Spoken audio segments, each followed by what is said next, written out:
imzası çıktı başımdan.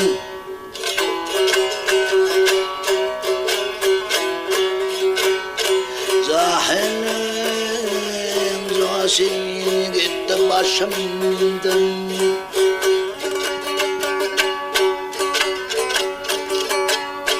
Men bu coştan hali olup men bir qamay ulaştım, gittim huşumdan. Bu dert bilen doli olup men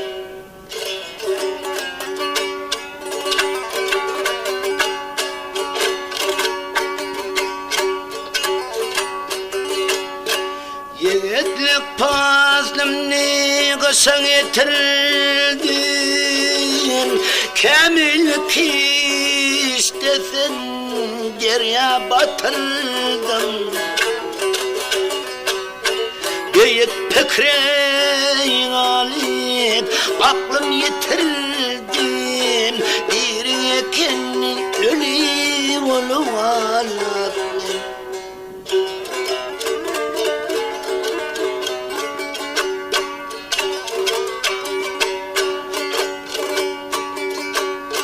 bu dünyanı göçüp baran göç bildim, pişesin keç ağır kut bildim.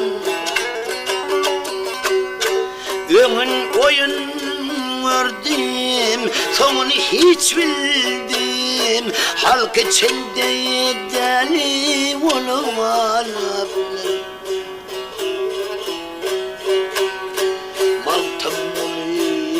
şeylerin sözünü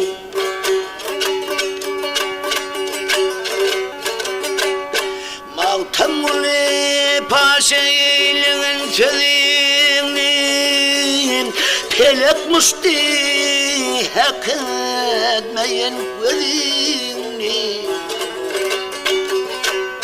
Suvada den yaş bilirdim özümü indik varvak uli ulup